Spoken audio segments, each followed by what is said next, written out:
नमस्कार दोस्तों। आज मैं आपको ज्योमेट्री का एक टॉपिक लिया हूँ, क्वाड्रिलेटरल। क्वाड्रिलेटरल कितने प्रकार के होते हैं, इनकी क्या क्या प्रॉपर्टी है और सारा चीज़ आज डिस्क्राइब करूँगा। हालांकि मैं क्वाड्रिलेटरल का एक टॉपिक है पैरेललोग्राम, पैरेललोग्राम की सारा डिफिनीशन से साथ मतलब उसकी क्या क्या प्रॉपर्टी है, डायग्राम क्या है, सारी चीज़ें बताया हूँ। चलिए आज मैं आपको बताता हूँ। और क्वाड्रिलेटरल में और क्या, जैसे आपको तो रोम्बस होता है, ट्रेपेजियम होता है, पैरेललोग्राम होता है, काइट होता है। तो ये सारी चीज़ें मैं आपको एक्सप्लेन करके रखा हूँ। दिखने में थोड़ा सा आपको अटपटा लग रहा होगा कि क्या एबीसीडी लिखी हुई है, लेकिन ये क्वाड्रिलेटरल का एक सार है। सारी चीज़ें इसमें समाहित हुई है। बस डिफिनीशन मतलब इसकी प्रॉपर्टी लैंग्वेज के फॉर्म में ना लिख के मैं इन वर्ड एबीसीडी के फॉर्म में लिखा हूँ। तो वर्ड लैंग्वेज के फॉर्म में, भाषा के फॉर्म में मैं बोलूँगा और ये एबीसीडी के फॉर्म में लिखा है। इसे आप देख के समझ सकते हैं। चलिए स्टार्ट करते हैं। सबसे पहले समांतर चतुर्भुज यानी पैरेललोग्राम, समचतुर्भुज यानी रोम्बस, आयत यानी रेक्टेंगल, वर्ग यानी स्क्वायर, समलंब चतुर्भुज यानी ट्रेपेजियम और काइट यानी पतन। इतनी सारी चीजें हैं। ये क्या है, क्वाड्रिलेटरल के पार्ट्स हैं। इन सब का डायग्राम, ये पैरेललोग्राम है, ट्रेपेजियम है, रेक्टेंगल है, स्क्वायर है, ट्रेपेजियम और ये काइट रोम्बस है। तो सारी चीजें ये मैं आपको डायग्राम में समझा रहा हूँ। देखिए पहली प्रॉपर्टी होती है, देखिए ध्यान से समझिएगा, जो पहली प्रॉपर्टी इसमें फॉलो हुई वही इसमें भी सब में फॉलो होती है। दूसरी सब में, फिर तीसरी सब में, चौथी, ऐसे सब में लगेगी। तो पहले इसकी प्रॉपर्टी समझते हैं। अपोजिट साइड्स आर इक्वल, पहली प्रॉपर्टी है the opposite sides are equal. तो ये देखिए अपोजिट साइड ए बी और सी डी, इसमें देखिए ए बी और सी डी इक्वल है, बी सी और ए डी इक्वल है, ये बी सी और ए डी इक्वल है। पहली प्रॉपर्टी इसकी।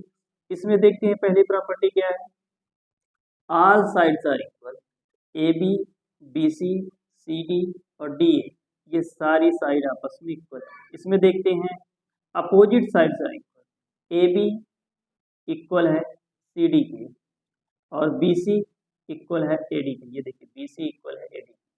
इसमें चलिए देखते हैं, तो ऑल साइड्स आर इक्वल, तो ए बी इक्वल है बी सी इक्वल है सी डी इक्वल है ए डी की, सभी भुजाएं इसमें बराबर है। इसमें ऐसी कोई प्रॉपर्टी नहीं है। रोम्बस में आपको देखे जाके उसमें सिर्फ है, इसको तो मैं आपको लास्ट में समझाता हूँ, पहले आप ये सारी चीजें समझ लीजिए। ठीक है, काइट को एक बेहतरीन तरीके से अलग से भी इसका वीडियो बना हुआ।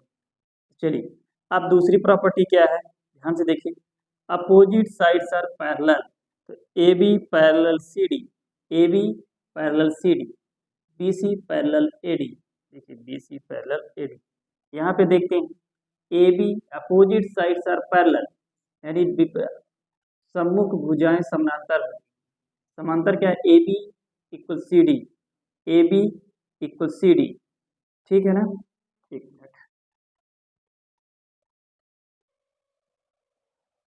तो चलिए स्टार्ट करते हैं। देखिए इसमें क्या है, अपोजिट साइड्स आर पैरेलल, ये ए बी और D C, A B D C parallel है। यहाँ भी opposite sides are parallel, A B और सी डी पैरेलल है। फिर बी सी और ए डी पैरेलल है, बी सी और ए डी पैरेलल है। ऐसे यहाँ पे भी अपोजिट साइड ए बी और सी डी पैरेलल है और बी सी और ए डी। तो सभी सम्मुख भुजाएं बराबर होती हैं इसमें, और सम्मुख भुजाएं समानांतर होती हैं, पैरेलल होती हैं। तो दो प्रॉपर्टी आपने दोनों चारों की सीख चुके हैं। इसमें सिर्फ एक ही प्रॉपर्टी होती है, opposite one pair of opposite sides are parallel. चलिए नेक्स्ट देखते हैं, opposite angle are equal, A equal C, देखिए दिख रहा है, बिल्कुल दिख रहा है। बी इक्वल डी, हाँ बिल्कुल बी इक्वल डी दिख रहा है। और फिर देखिए यहाँ पे ए इक्वल सी, ए इक्वल सी, यहाँ पे भी अपोजिट सारी angle are equal, B equal D, B equal D. तो अगर एक प्रॉपर्टी आप याद करते हो तो लगभग सब में वही प्रॉपर्टी फॉलो होती है। दूसरे के देखिए ए इक्वल सी, ए इक्वल सी, इसमें ध्यान से देखिए ऑल एंगल आर इक्वल है, A equal B equal C equal D, इसकी प्रॉपर्टी है। A angle B equal C और डी सभी 90 डिग्री है। इसमें देखिए सेम प्रॉपर्टी इसमें भी है, ऑल एंगल आर इक्वल है, ए बी सी डी सभी 90 डिग्री है। तो इन दोनों की प्रॉपर्टी लगभग एक जैसे है और इन दोनों की प्रॉपर्टी एक जैसे है। चलिए नेक्स्ट प्रॉपर्टी देखते हैं। गुण, नेक्स्ट गुण क्या है, A B equal O C, ये देखिए O A equal O C, ये जो डायगोनल होते हैं एक दूसरे को बाइसेक्ट करते हैं, केवल बाइसेक्ट करते हैं। इसका वीडियो मैं बना चुका हूँ कि बाइसेक्ट क्या है, परपेंडिकुलर बाइसेक्ट क्या है, इंटरसेक्ट क्या है। ओ ए इक्वल ओ बी होगा, देखिए O A equal O C और O B equal O D है, O B equal O D है। Same process O A equal O C यहाँ पे भी है और O B equal O D, देखिए O B equal O D यहाँ भी है। नेक्स्ट देखिए O A equal O C, O A equal O C यहाँ पे भी है, O B equal O D यहाँ पे भी है। नेक्स्ट देखिए O A equal O C यहाँ पे भी है, ओ बी इक्वल, अच्छा इसकी एक प्रॉपर्टी और याद रखिए, डायगोनल्स आर इक्वल, इसमें मैं नहीं लिखा हूँ, यहाँ लिख सकते हैं। नेक्स्ट प्रॉपर्टी क्या है, ए बी इक्वल, नहीं ए बी नहीं, आपकी हो जाएगी ए सी इक्वल हो जाएगी बी डी, ये डायगोनल्स है, इसमें भी ए सी इक्वल बी डी हो जाएगा, डायगोनल्स इक्वल, ये प्रॉपर्टी। नेक्स्ट प्रॉपर्टी देखते हैं, सम ऑफ एडजेसेंट, एडजेसेंट मतलब दो लगातार एंगल, इन दोनों का sum 180 degree, A plus B 180 degree, B plus C equal देखिए 180 degree, C plus D equal 180 degree और डी प्लस ए भी 180 डिग्री। तो इन चारों सम का देखिए adjacent angle A B, B C, C D और डी ए, इनका सब भी 180 डिग्री। ऐसे यहाँ भी वही प्रोसेस है, A B, A plus B 180 degree, B plus C 180 degree, C plus D equal 180 degree, D plus A equal 180 degree. यहाँ पे भी है, यहाँ भी वही प्रोसेस है, A plus B 180 degree, B plus C 180 degree, C plus D 180 degree, A plus, ये सब कहलाते हैं सम ऑफ एडजेसेंट एंगल, ठीक है ना।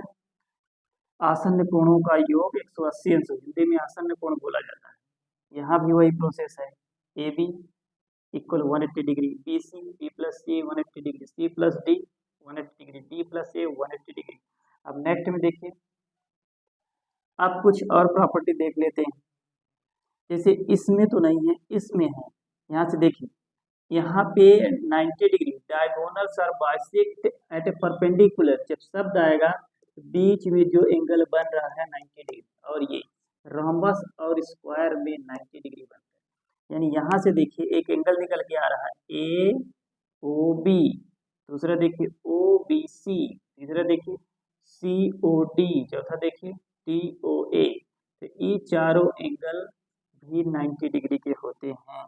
ये देखिए O A B, B O C, C O D, O D, ये सारे 90 डिग्री। यहाँ पे देखिए ओ ए बी, देखिए कहाँ पे O A B, B O C, B O C, ये देखिए बी ओ सी 90 डिग्री, ये सी ओ डी 90 डिग्री और डी ओ ए 90, सब 90 डिग्री। ये रही ये सारी प्रॉपर्टी पैरेललोग्राम की, रोम्बस की और रेक्टेंगल की, स्क्वायर की, ट्रेपेजियम की। अब काइट में थोड़ा सा देख लेते हैं, काइट की प्रॉपर्टी क्या होती है, ध्यान से देखिएगा, A D equal C D, A D कहाँ, ये ए डी और ये सी डी आपस में equal, adjacent side, one pair of adjacent sides are equal, तो ये सिर्फ एक ही पेयर इन दोनों का इक्वल है और ये दूसरा पेयर, तो ए डी और बी डी, ऐसा नहीं कि चारों नहीं हो जाएगी, ये दोनों नहीं होती है इक्वल, सिर्फ यहाँ से ये साइड आपस में इक्वल होगी और ये दोनों आपस में इक्वल होगी।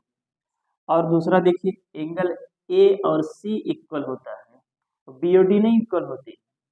दूसरी बात देखिए ओ ए इक्वल ओ सी, तो ये ओ ए और ओ सी भी इक्वल हो जाता है, ये एक नई प्रॉपर्टी है। अब यहाँ से देखिए यहाँ पे चारों 90 degree, diagonals are bisect each other, diagonals 90 degree में बाइसेक्ट करते हैं।